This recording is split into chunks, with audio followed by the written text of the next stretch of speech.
Hi folks, Wooden Boat Dan here. Just wanted to give you a heads up. The podcast you're about to listen to was recorded several years ago, so some of the phone numbers, email addresses, website links, and time-sensitive information are no longer valid. Please keep that in mind as you listen.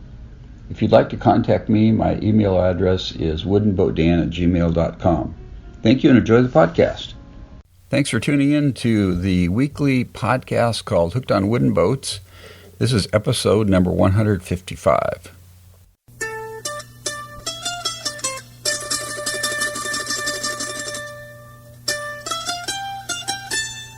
Hi folks, this is Dan Matson. I'm your host today, also known as Wooden Boat Dan, and this is the very first podcast in the world that's fully dedicated to celebrating the art, craft, history, tradition, and romance of wooden vessels around the world. Thanks for joining me today, folks. Great to have you on board.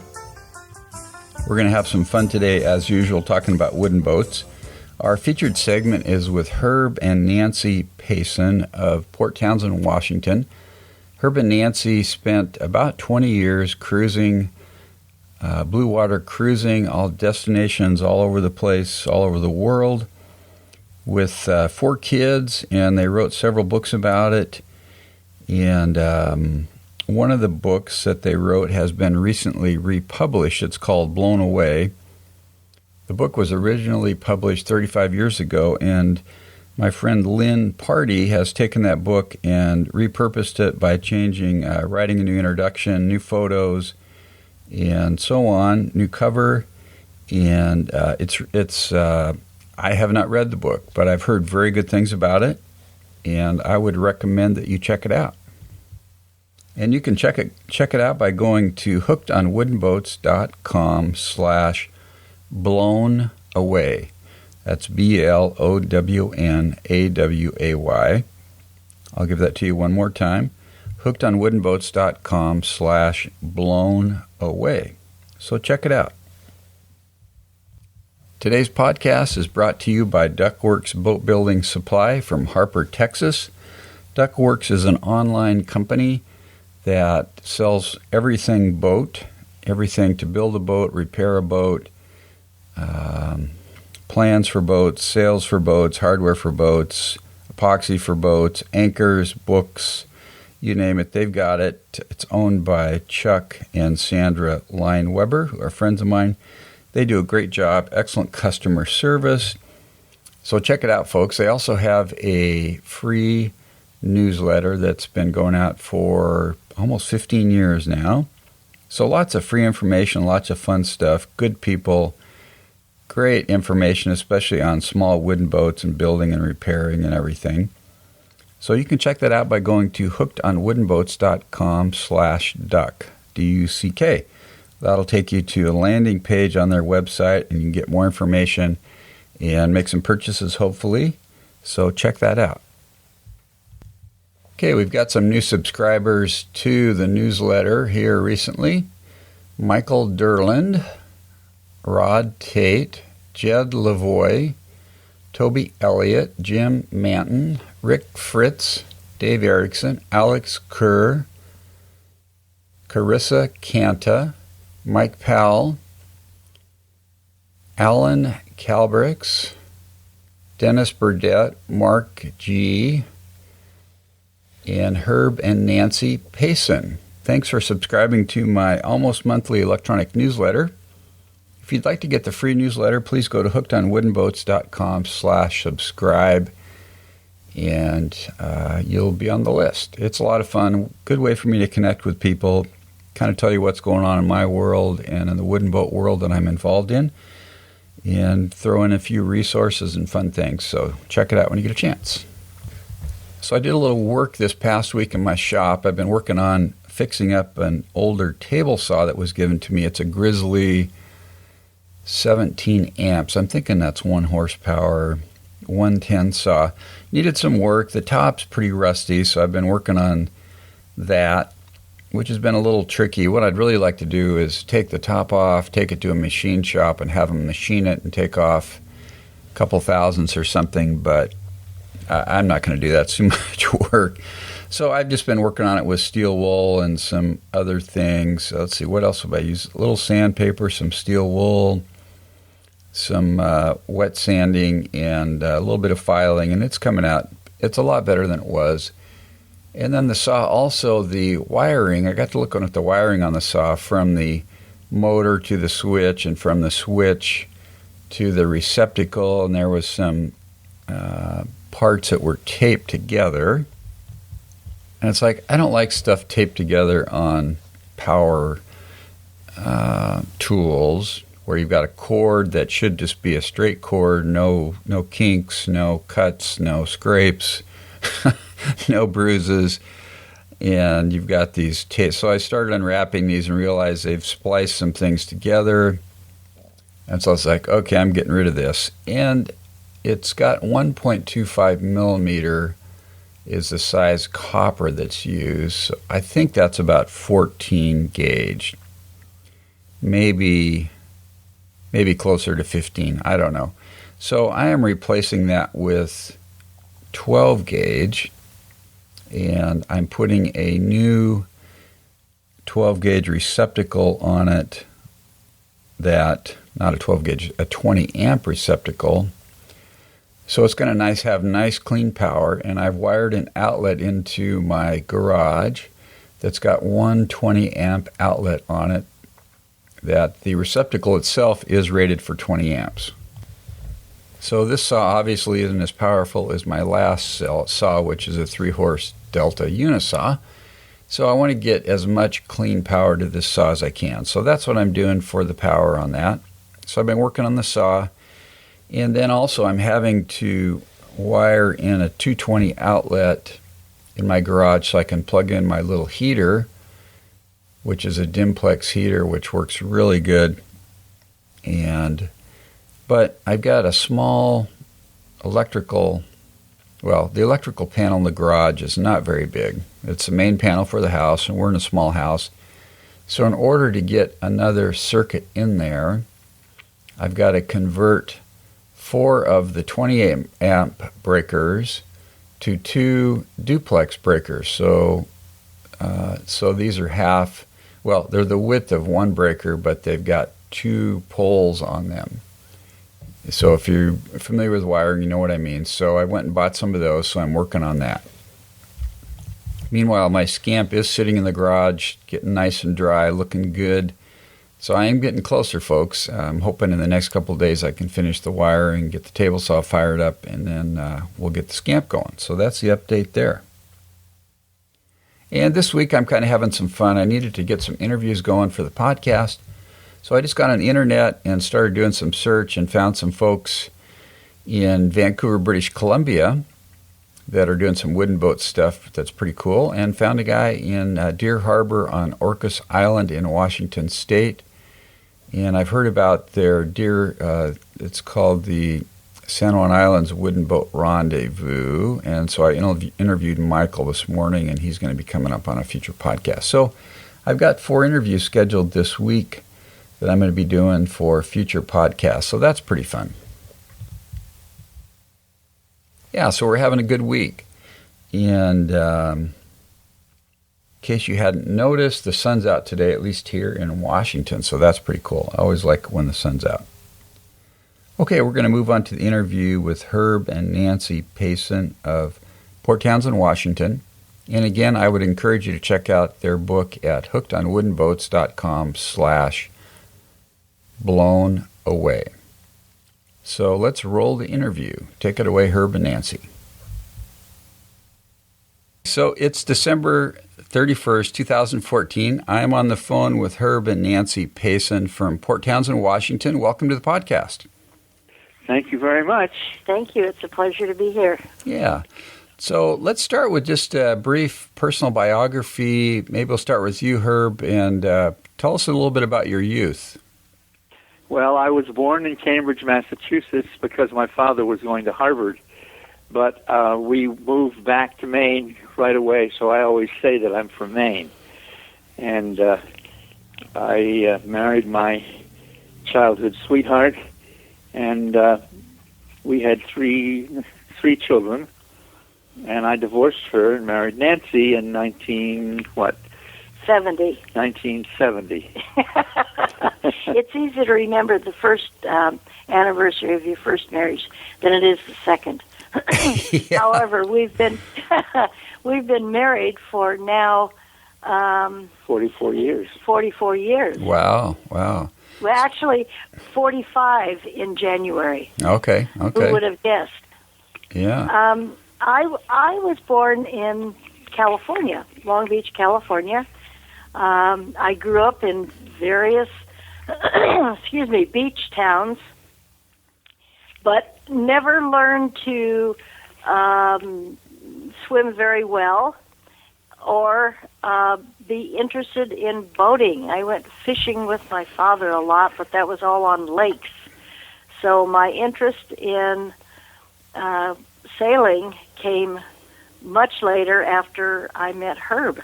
Okay. And HOWB, did you do any boating as a kid? Yes, I did. My family had a boat on Casco Bay every year, and the only sailing I did in a large boat was in my grandfather's ketch called Hobnob, and I was old enough to sail that a couple times, but mostly it was the power boats that we had. We did one year have a little catboat, and I sailed that every day. Okay. So you both did a little bit of boating as kids, and so take us from start with you got married in 1970. Tell us what happened after that. Well, we got married, and we were living in my house in Newport Beach, and we decided that the house being my house would be better suited if we sold that house and got another place that was our house. And that's what started the move, or the idea of moving away from there. And one time, HOWB brought back a book that we both fell in love with. It was called A New Way of Life by John Samson. And it described how you could sell everything and go cruising. And we both read it and really kind of thought, hey, that's a possibility. And we mulled it over for a while, and HOWB finally said, honey, would you like to go cruising around the world? And I said, does that mean I get to quit my job? And he said, yes, it does. And I said, then I'm really ready to go. And that's literally how it started. Wow. What year was that, Nancy? Well, that would have to be probably 71. Oh, my goodness. Because it took us certainly a year of looking for a boat. And that was really bizarre because I had no idea whether it was going to be. I assumed it was going to be a power boat, actually. And then HOWB carefully explained to me that it would have to be a sailboat. You couldn't take enough fuel to get us, to Tahiti from California. And so that started my education. And so that was 71. Took us a year to find the boat. We chartered a boat and sailed it to Ensenada, and it was a boat that was comfortable for two, possibly a little overcrowded with four. We had 7 people aboard, and we went to Ensenada. Nancy and I went out to nightclubs every night, and when we got all through with it after 7 days, Nancy said, I love cruising, and that was one of the starts of it. You need to know that we owned a nightclub at that point, so we were nighttime people, and that was our modus operandi, and I figured that that's really how you live. But we were in Mexico, and all of a sudden we were snorkeling and barbecuing, and it didn't matter that the kids were sleeping on deck, and they loved it too. It was was just a lot of fun. I had no idea that it wasn't going to be that way always. So what was that? We went hunting. Tell us about that first boat that you bought. The first boat we bought, Yeah. well, that was a boat that we had been looking for some time. We started out with a Gulf 32, which was In mind. which was going to be perfect for Nancy, Craig, and myself. And then the three teenagers decided that they wanted to come too for one reason or another. And so we had to expand our hunt for a boat that would hold not only the two of us and Craig, but three teenagers. And so for going from a plastic Gulf 32, we ended up with a Sea Witch that would sleep 8. And it was only 36 feet long. I don't know if you know what a Sea Witch is. I don't. But, well, it's a wooden boat built by, who is the designer, Herb? Engelman. Engelman. And built various places. But it had a 13.9 beam. So it's a big, heavy, beamy boat. And a 6-foot draft. Yeah.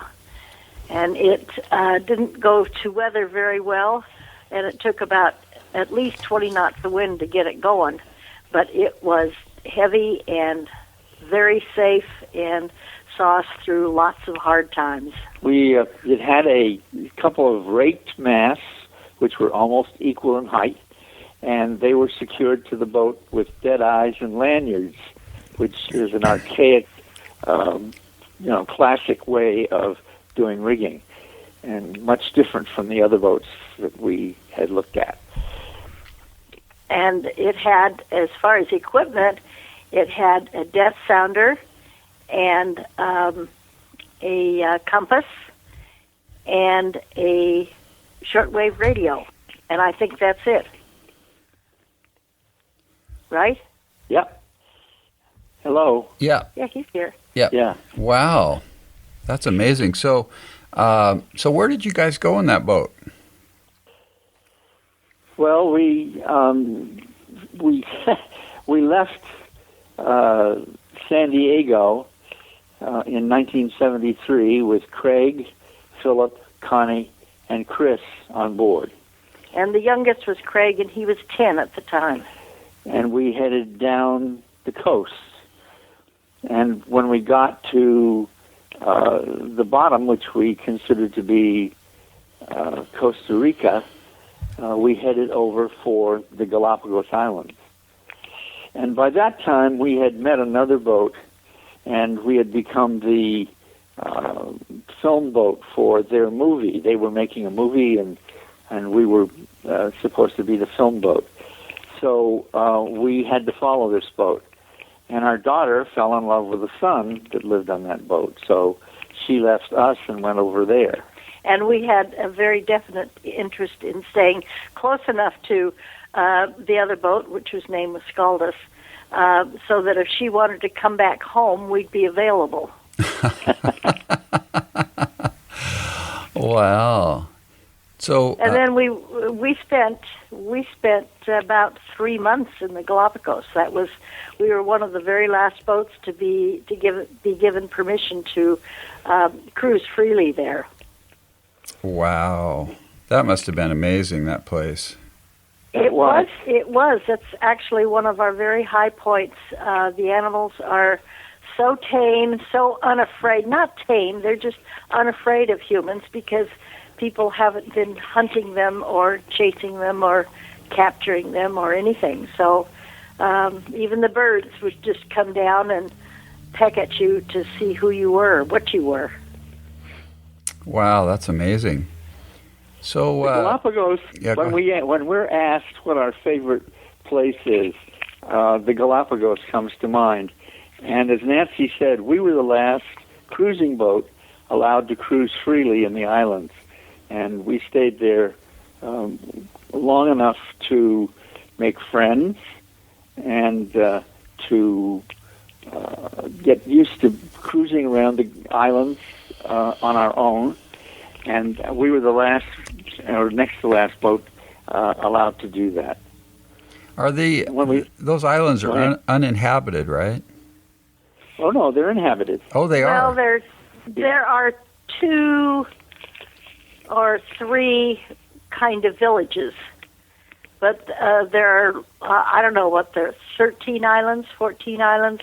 So they're scattered between the 3 largest islands, those villages, but the rest of it is really uninhabited. There are lots of them that are uninhabited. I see. Yeah. And they're owned by Ecuador, and now you can only go if you fly in and have a spot on a local powerboat that will take a certain route around, and pay a bunch of money, and you get to see some things. Yeah, yeah. But it's still worth it. Yeah, I bet. Well, it's very special. That's the thing, is that it is very special. Academy Bay was the biggest settlement of people, and that was on one island, and then another island had a small settlement, and we went up in the mountains there, and I forget what it was, but we picked oranges, and generally it was. It had been a penal colony. It had jail there, and so the commandant, whoever he was, wanted a grove of oranges, and so he had all the jailers plant these orange trees. And of course, everything else has gone downhill, but the orange trees thrived and went wild, and they're just, the orange trees lined the road, and they were wonderful. Wow. But I know that when we went to leave, you couldn't get very much there in the way of provisions. I remember that they had lots of beets, fresh beets, and they had onions, and they had eggs, and that's all I remember we could buy before we left. On the island with the oranges, we kept exchanging money because we kept staying there longer than we thought we would. And each time, the person in charge of changing the money raised it a little bit, so that eventually we were paying more for our exchange than we had done originally. But that was standard. We went back to Academy Bay, which was a settlement of, all kinds of people, particularly the research people that were doing the research on the animals. And I have no idea how many, but we're talking about probably hundreds, not thousands. Yeah. And I bought a bottle of rum it was for sale on somebody's steps. And for somebody's front porch. And it was 60 cents for a bottle. And I said, let's buy a case of it. Nancy said, no, let's try it first. And she was very wise because it was absolutely undrinkable. We mixed it with orange juice. We mixed it with tonic. We mixed it with everything you could think of. We tried to even make Bloody Marys out of it. And it just didn't work. Nobody could get near the glass. Oh, it just smelled so bad. Wow. So we never finished even that one bottle. Well, I'm glad it wasn't more expensive than that. Yeah. Yeah. And from the Galapagos, that's when we started across the Pacific. And we'd gone some miles across the Pacific to get to the Galapagos. Oh, sure. And but then from the Galapagos to the Marquesas was our longest passage to that point. And we arrived in the Galapagos in the Marquesas, and the natives there were, basically braless. No. And but there are only a few boats in each anchorage. Yeah. But you had, I think it took us 23 days to get there. And it was just what we had pictured the tropics to be. The Galapagos are pretty much desert islands. And so finally we found islands with palm trees and waterfalls and places to, wonderful tropical places to hike, and local people that we had seen pictures of and we were really anticipating. And we had a real good time, and we were invited in at night for dances and what have you. And we met several other boats, 5 or 6 other boats that were in Academy Bay, I think. And we're still friends with a lot of those people. Wow. So were your kids having a blast during this whole time? Oh, yes. And when you travel with kids of any age, you get a completely different experience, because they immediately meet kids on other boats, and all of a sudden they have instant friendships. And they decide, let's have a beach party, or let's have a potluck, And you, as I say, you become instant friends and start having all sorts of exchanges. And also, they do the same thing with local kids. Craig met a Chinese boy in Tahiti that was, I think, either 11 or 12, and Craig at that point was 11. And when we left, they still corresponded. They became writing pals. And when we came back to Tahiti, we went to Tahiti 3 times. And when we came back, his friend was, and they invited him up to the house. And Craig became really quite close to him. And one of the reasons was it was a boy. And Craig met nothing but other girls on boats. That just happened that the years that we were there, other cruisers had girls, not boys. So he was delighted to have a male friend. Okay, cool. Very cool. So continue, tell us about the ensuing years after that and what you guys did, and some more about your books and so on. Well, we sailed from Tahiti to Fiji, and then from Fiji to New Zealand, and we stayed in you left out Tonga. We went to Tonga. Okay. I left out Tonga. But we went to Fiji, and then we went south to New Zealand. And we stayed in New Zealand for a year with the idea that we would become New Zealand citizens. But after a certain length of time, we decided that we really were American. We weren't New Zealanders, and we would retain our American citizenship and our American, loyalties. And so we sailed back to Tahiti via the Austral Islands, and with 2 new crew members aboard. Our main problem during that period was that we ran out of money much faster than we wanted to travel. And we were running close, so we stopped various places and worked a little bit, enough to get some more money in the kitty so that we could go on and travel some more.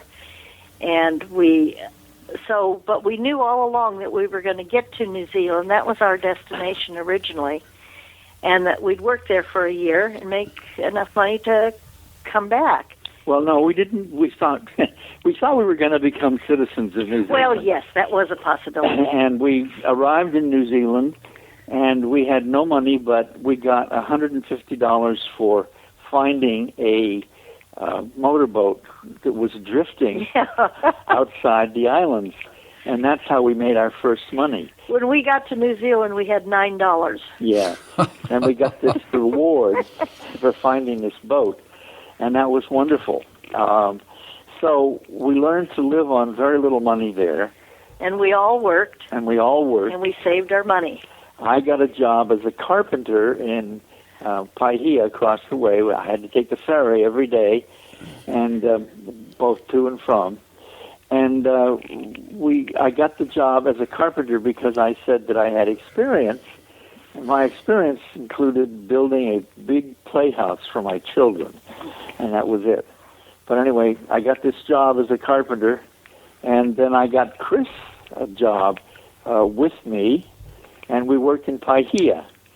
And I got a job as a seamstress. Yes. Because one of the things I had done in Tahiti, and I'd started a little business of making things for other yachties, and I helped a local friend in Tahiti, open a boutique, and I made clothes on my machine. It was a little hand crank machine, and so that was one of the things that I did. And so when I got to New Zealand, I got a job as a seamstress, making all of $1.50 an hour. Oh, yeah. Wow.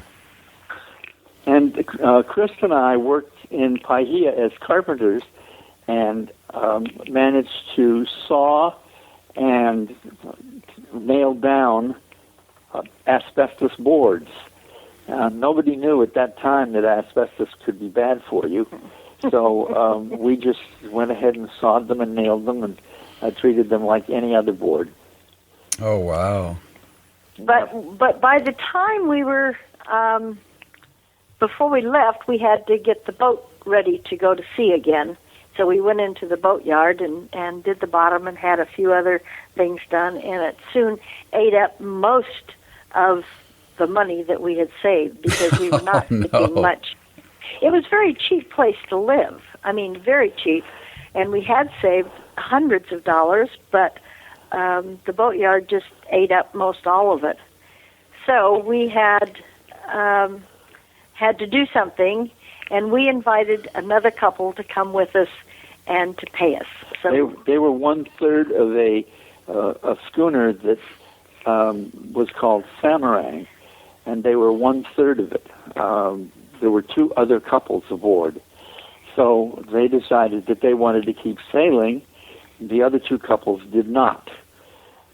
So we invited them to come with us.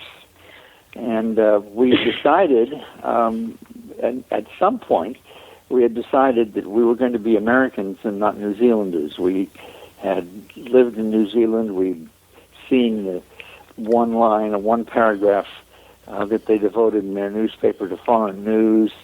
We saw that the library was too far to use easily. And although it was fun to live in the Bay of Islands, and lots of things sort of melded there, we decided that we were Americans and that we would have to come back to the United States. Mm-hmm. Mm-hmm. And the couple that we had asked to join us, they really wanted to go back to Tahiti. So that's why we went to Tahiti for the second time. We went via the Australs, and our most memorable Christmas occurred in the Austral Islands with Ed and Lori and Craig and myself and Nancy, the five of us on the boat. And the only thing that we bought was one can of pecans for Craig, and the rest of the things that we gave each other for Christmas were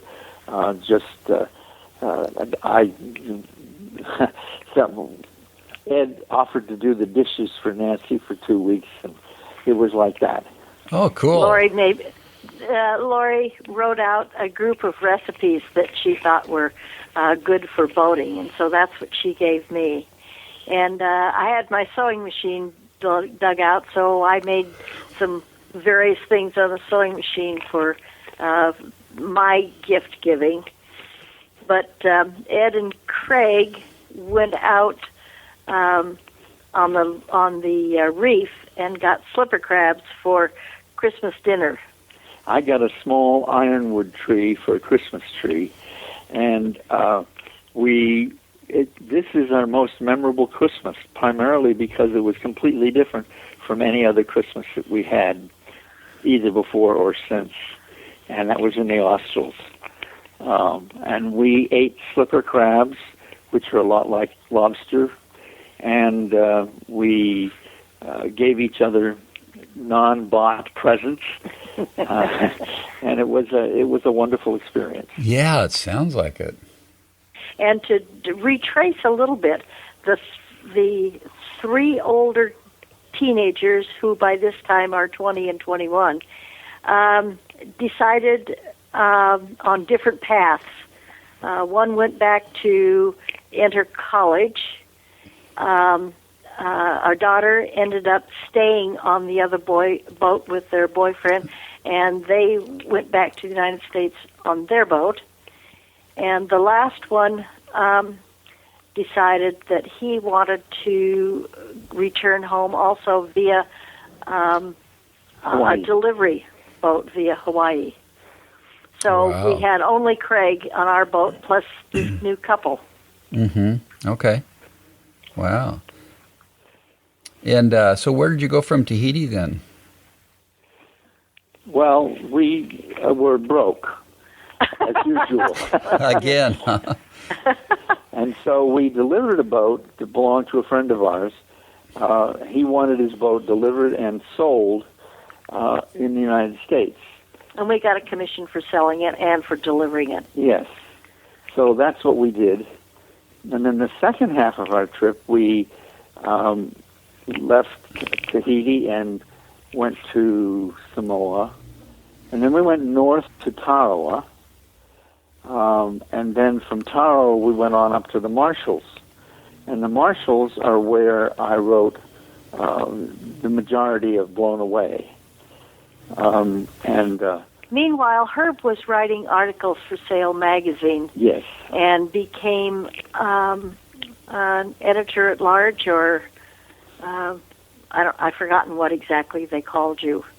But he wrote consistently. He wrote about 200 articles for Sail magazine over the years.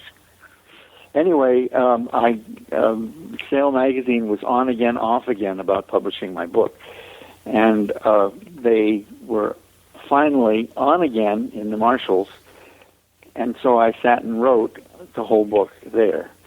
And when I got down to Fiji, the editor had read it, and he liked the first part, and he liked the third part, but he said the second part would have to be thrown out and redone.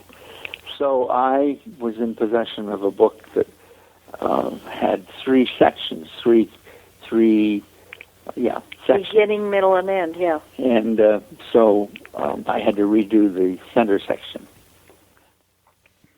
What year were you in the Marshalls writing that book, Herb? I'm About trying to think. 77, I think. Yeah, 77, that's about right. Mm-hmm. Because we were back in the States in 76, which was the centennial. Okay. I remember that quite definitely. And we managed an interesting little aside. We sold the boat, Alyssa, to a couple, a dentist and his wife, that lived in Newport Beach. And we had kept a log, and we had had some horrendous problems sailing her. But they had read the whole log, so they knew exactly what she was like and what needed to be done to her.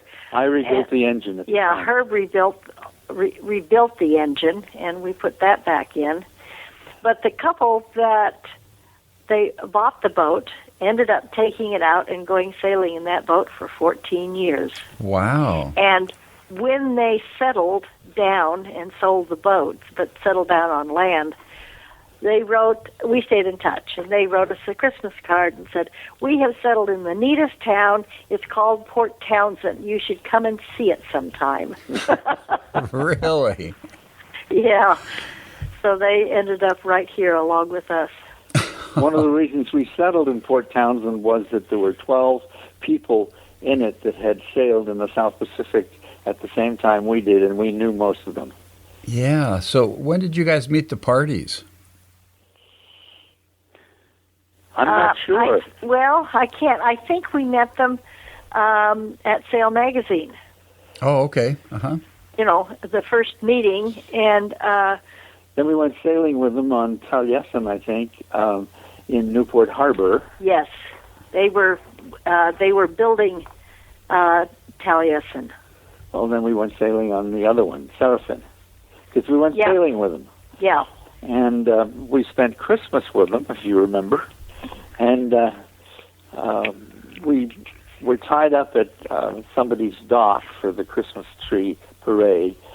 And my brother-in-law and sister-in-law came with us over to have lunch or dinner. Aboard their boat. Their boat. And we were sitting and talking, and Lin was telling a story.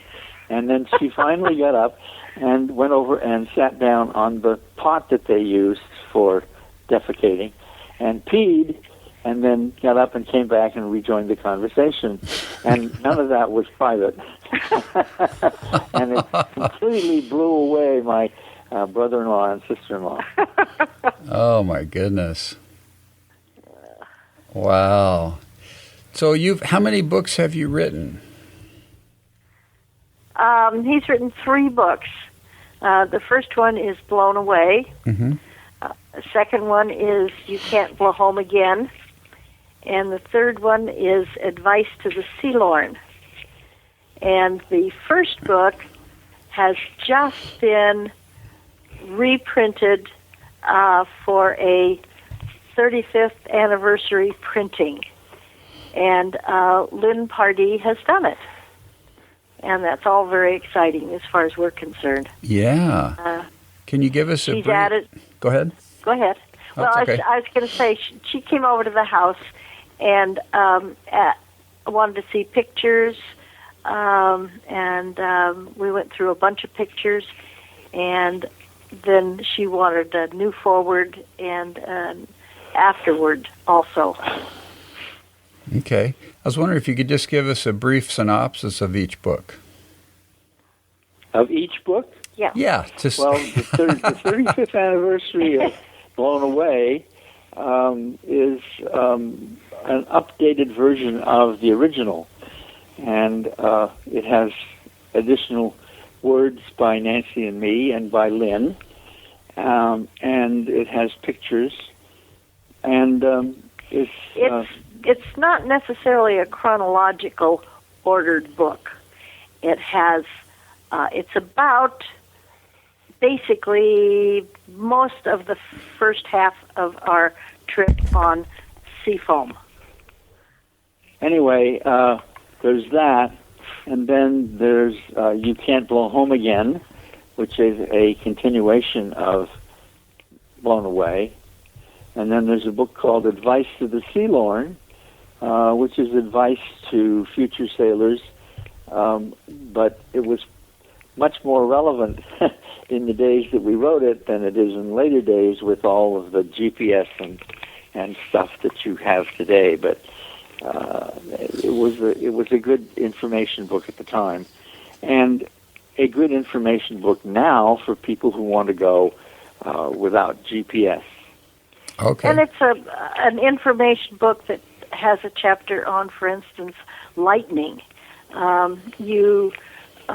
Lightning is a strange phenomenon and not clearly understood by much of anybody, truly. You know, you think that you understand it and that you got it all down, and then something else happens. I mean, lightning can be very unpredictable. Mm-hmm. Yeah. Yeah. It also has a chapter on hurricanes, and we were caught in a doozy. We were in Hugo in another boat.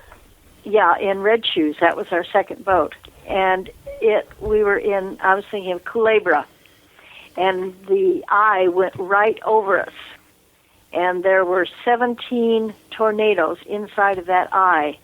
There was a constant, steady wind of 150 knots. Oh, my goodness.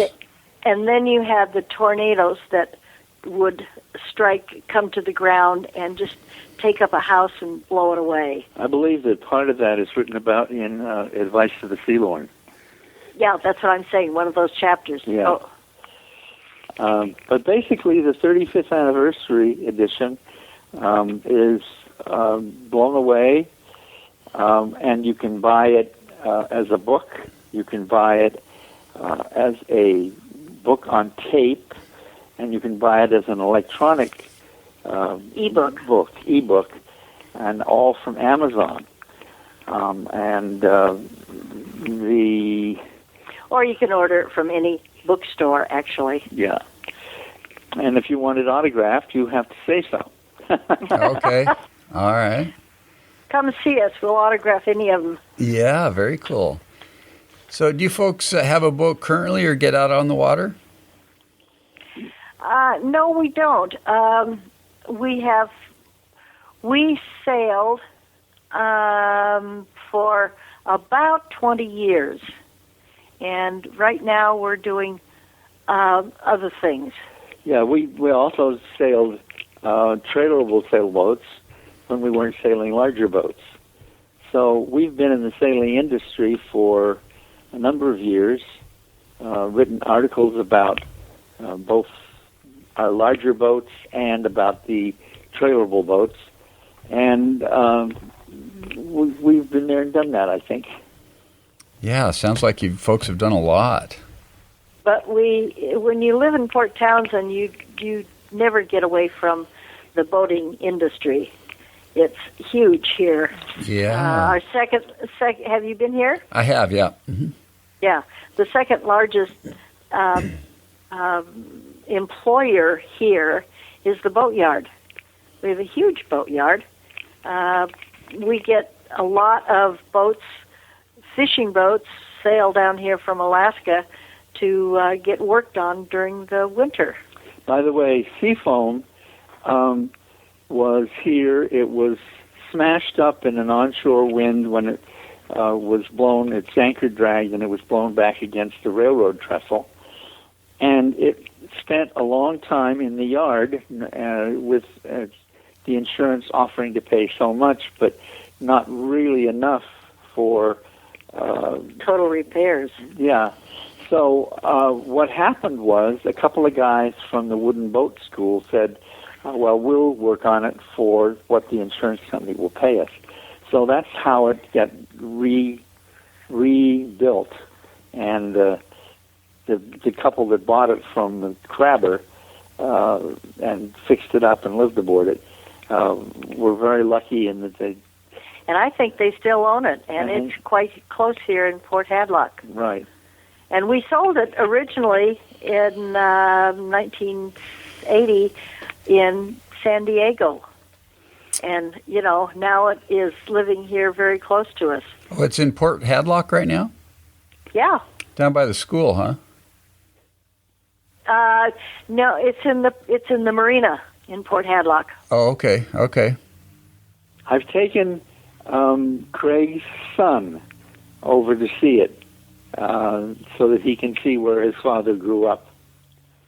Because Craig was 10 when we left and 17 when we came home. Wow. So I taught him, homeschooling, and he came home and took his GED test, and he then went to college and then joined the Navy and then got 2 different degrees. So he's one of the best educated of all of our kids. Wow. So that homeschooling worked out pretty good, it sounds like. Oh, yeah. It really does. Yeah. And particularly when you say, you can't go snorkeling until school's done.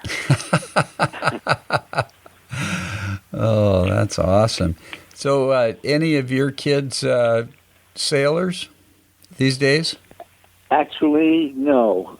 I have a son who works on boats and who sails other people's boats as crew whenever he can, but he's the only one of us that keeps a wet foot. Well, none of the boys married girls that would go sailing. Mm.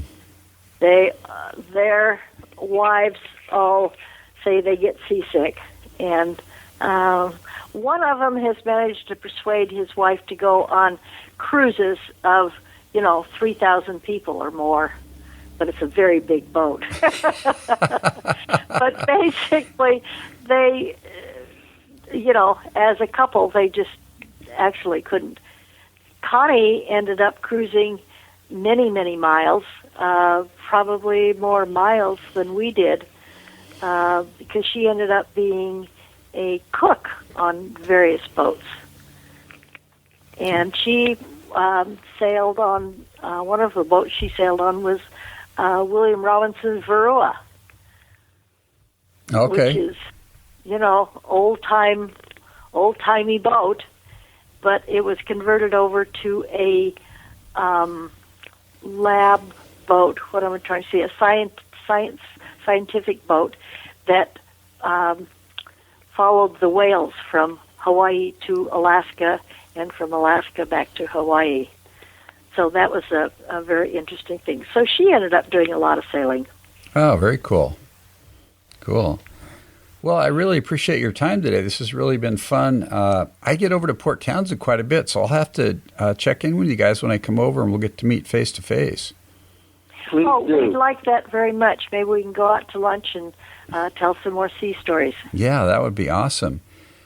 So thanks for your time. We'll chat for a minute here after the podcast ends, but thanks for being on the show today. Okay. You're very welcome. We'll just hang out. Okay, sounds good. Thanks, HOWB and Nancy, for being part of the podcast. I really appreciate you taking the time to do that. It was really fun to chat, and I love your story. It's awesome that you read a book and then thought, you know what, let's go sail around the world, and you went and did that. I think I'm a little envious in some ways that there were things I thought about doing early in life that I didn't do, and I wish I had, although I can't think specifically. I mean, I did a fair amount. I did some cool stuff. But anyway, thanks for being on the show. Really appreciate it. You can connect with me by email. Sorry about that clink from my email right there. woodenboatdan@gmail.com. You can leave comments on my website, hookedonwoodenboats.com. You can find me on Facebook, Twitter, Pinterest, and YouTube if you look for Wooden Boat Dan. And I'd love to hear from you. Send me pictures and so on. You can also leave a message on my website, a voice message. And if you just go to my homepage on the right-hand side, you click a button there, and you've got 90 seconds to leave a message. I'd love to hear from you. That's always fun to get those types of messages. I do have an ebook called Get in the Wooden Boat Game, a guide for building your first boat. You can find it on the Kindle store and Amazon, or you can buy it on my website if you go to hookedonwoodenboats.com/ebook1. It's all about building your first boat and how to plan for that successfully if you've never built one before. Kind of walks you through the process of deciding what kind of boat to build and how long it might take and what it might cost and things like that. So check that out when you get a chance. I've also got on my webpage some links to some other books by Russell Brown about safely and efficiently using epoxy that I would highly recommend. So check those out when you get a chance. Also want to mention that the tip button on my homepage was not working, and I didn't know it. And I kind of wondered why my tips were falling off. So I got that fixed. So if you do want to make a tip or donation to Hooked on Wooden Boats to help pay for the cost of the podcast, just go to my homepage, and on the right sidebar at the bottom there's a little graphic. You click on that, it takes you to PayPal, and you can make a one-time contribution, or if you want to send money every month, you can do that too. So I appreciate that. Thank you very much in advance. Also, if you make purchases from Amazon, I would appreciate it if you would go through my link, hookedonwoodenboats.com/Amazon. That'll take you to Amazon's homepage. You can make any purchase there within 24 hours, and I get paid a small commission, and there's no charge to you for that, and that does help support the podcast also. Well, folks, I hope you have a great week this week. Keep the bright side up and the barnacle side down. Wooden Boat Dan over and out. God bless.